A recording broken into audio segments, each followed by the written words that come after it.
आज के वीडियो में हम लोग सीखेंगे कल्पित माध्य विधि से समांतर माध्य ज्ञात करना। तो चलिए हम वीडियो को शुरुआत करते हैं। तो कल्पित माध्य विधि से समांतर माध्य ज्ञात करने से पहले हम आपको सूत्र बताते हैं कि कल्पित माध्य विधि का फार्मूला क्या होता है। तो देखिए कल्पित माध्य विधि कल्पित माध्य विधि का जो सूत्र होता है माध्य बराबर, या बोल सकते हैं इसको समांतर माध्य बराबर ना, माध्य बराबर होता है formula A plus sigma f i into d आई बट्टे में सिग्मा एफ आई, ये फार्मूला होता है। ठीक, जहां पे आपको हम ये भी बता दें कि जो A होता है A को हम कहते हैं A बराबर कल्पित मान। क्या? कल्पित मान जो अपने से हम मानते हैं। और जो एफ आई देख सकते हैं, एफ आई को कहते हैं बारंबारता। यहाँ पे बारंबारता बोल सकते हैं। ठीक, बारंबारता, यहाँ पे बारंबारता है। उसके बाद जो डी आई आप देख रहे हैं, डी आई को कहते हैं विचलन। क्या कहते हैं? विचलन। ठीक, यहाँ पे हम बोल सकते हैं डी आई को विचलन। तो चलिए अब हम इसको कल्पित माध्य विधि से लगाना स्टार्ट करते हैं। हाँ जी, तो यहाँ पे हल करने के लिए आपको सारणी बना लेना है। तो चलिए हम सारणी बना दिए हैं। तो देखिए सारणी में आपको देखिए 4-5 खन्ना रखना है। जैसे देखिए इसमें 1 खन्ना, 2 खन्ना, 3 खन्ना, 4 खन्ना, 5 खन्ना। और अब अगर अप्रत्यक्ष विधि सीखेंगे तो उसमें 4 खन्ना रखना पड़ता है। तो अब ध्यान समझिए, यहाँ पे वर्ग अंतराल था, यहाँ पे वर्ग अंतराल लिख दिए। यहाँ पे बारंबारता था तो यहाँ पे बारंबारता लिख दिए हैं। तो वर्ग अंतराल हमारा कितना दिया हुआ है?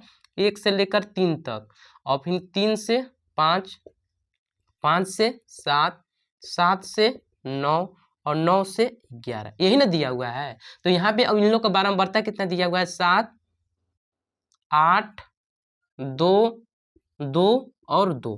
ठीक, अब ध्यान से समझिएगा, बारंबारता को हम एफ आई से दर्शाते हैं तो यहाँ पे एफ आई ही लिख देते हैं। अब हम लिखेंगे मध्य बिंदु। मध्य बिंदु को हम यक्स आई से दर्शाते हैं। क्या से दर्शाते हैं? यक्स आई से। तो यक्स आई निकालने के लिए बताए थे आपको कि इसको 1 और 3 को जोड़िए। 1 और 3 को जोड़ेंगे कितना हो जाएगा? 4। 4 का आधा कर दीजिए। 4 का आधा कर देंगे कितना हो जाएगा? 2। तो यहाँ पे हम लिख लेंगे 2। उसी प्रकार 3 और 5 को जोड़िए। 3 और 5 कितना होता है? 8। 8 का आधा कीजिए। 8 का आधा करेंगे कितना हो जाएगा? 4। 7, 5, 12। 12 का आधा कर देंगे हो जाएगा 6। 7, 9, 16। 16 का आधा कर देंगे 8। तो यहाँ पे हम लिख लेंगे 8। और यहाँ पे देख सकते हैं 9 और 11 को जोड़ देंगे कितना हो जाएगा? 20। 20 का आधा कर देंगे तो हो जाएगा आपका 10। तो यहाँ पे हम लिख लेंगे 10। आइए बात समझ में, मध्य बिंदु आप निकालना सीख गए होंगे। इन लोग को जोड़कर बस इन लोग का आधा कर देना है। अब यहाँ पे हम लिखेंगे विचलन। क्या लिखेंगे? विचलन, जिसको हम लोग दर्शाते हैं डी आई से। डी आई बराबर होता है यक्स आई माइनस ए। क्या होता है? डी आई बराबर x I minus A. D I को कहते हैं विचलन। अब देखिए इसमें नया चीज एक आ रहा है ए। ए का मतलब क्या होता है? ए का मतलब होता है कल्पित मान। अभी हम बताए थे पीछे। तो यहाँ पे हम मान लेंगे कि कल्पित, यहाँ पे लिख लेते हैं माना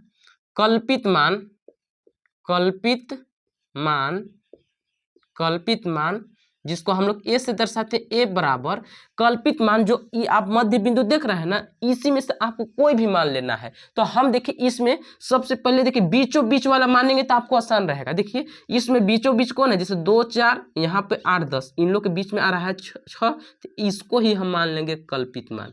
ए का मान कितना मान लिए हैं हम? 6, यानी कल्पित मान मान लिए हैं कितना? 6। अब हम निकालेंगे डी आई बराबर यक्स आई माइनस ए। मत कहने का मतलब ये है, इसको निकालने के लिए फर्स्ट में 2 में से हमको घटा देना 6 को। क्या करेंगे? विचलन निकालने बदी 2 में से 6 को घटाएंगे। जैसे इसे हम बोल रहे हैं आपसे, 2 में से घटाना है 6। यहाँ पे पहला यक्स आई का मान 2 ही है। अब ए का मान मान लिए हैं 6, तो 2 में से जब 6 घटाएंगे तो बच जाएगा -4। तो यहाँ पे हम लिख लेंगे -4।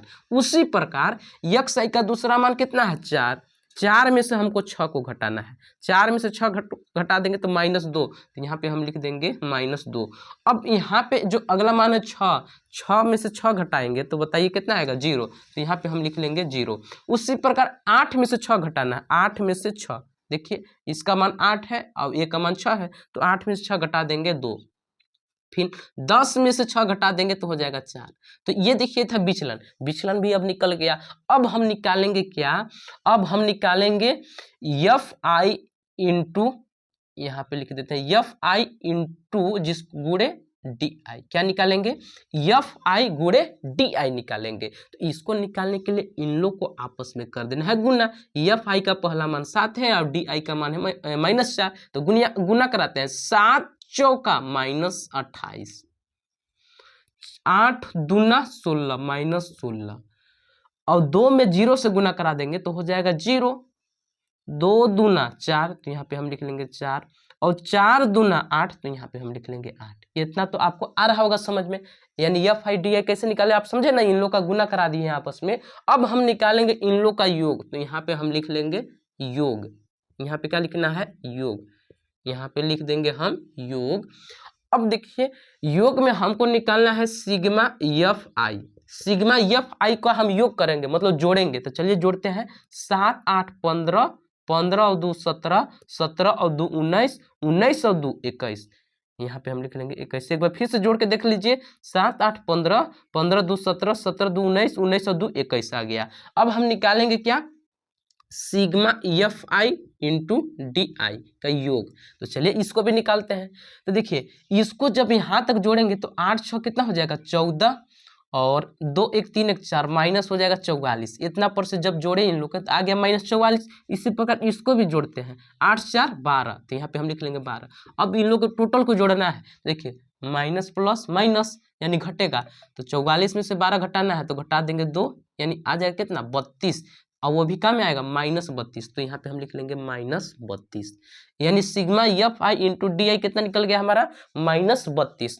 अब हम निकालेंगे समांतर माध्य। तो अभी हम आपको सूत्र बताए थे, यहाँ पे सूत्र क्या था कि समांतर माध्य बराबर समांतर माध्य, जिसको हम लोग x पे बार से दर्शाते हैं, ठीक। समांतर माध्य बराबर था a plus sigma f i into d आई ना, और बट्टे में सिग्मा एफ आई। तो यहाँ से देख सकते हैं a का मान लिए हम 6, तो यहाँ पे लिख देंगे 6 plus sigma f i into d i. तो sigma f i into d i का मान क्या है -32, तो यहाँ पे कोष्टक में लिख लेंगे -32, और बट्टे में सिग्मा एफ आई, तो सिग्मा एफ आई का मान है 21, तो यहाँ पे हम लिख लेंगे 21। अब इसको आप हल करिए तो यहाँ पे 6 अपने जगह पे प्लस माइनस माइनस, 32 बट्टे में कितना हो गया 21, ठीक।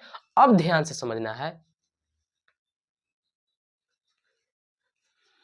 हाँ जी। तो देखिए हमको क्या करना है, 32 में 21 से भाग करते हैं। 32 में हमको 21 से भाग करना है, 32 21 तो किसी से नहीं कट रहा है, तो यहाँ पे हम लिख लेंगे ठीक। 21 में 32 से भाग करेंगे तो जब भाग कर देंगे तो आपका आ जाएगा, चलिए भाग कर लेते हैं यहीं से पे। 21 एक कम 21, घटा देंगे 1, फिर 11 दशमलव लगा के उतार देंगे 0। 21 के पहाड़ा ऐसा पड़े कि 110 से आगे न जाए, तो 21 बच्चे हो जाएगा ना, यानी 1.5 आ रहा है, ठीक है। 5 को 1.5 हल करने पर आगे अंक कोई आता ही जाएगा, तो हम मान लिए कि यहाँ पे 1.5 आ गया। अब इसको हम क्या कर देंगे, 6 में से 1.5 घटा देंगे।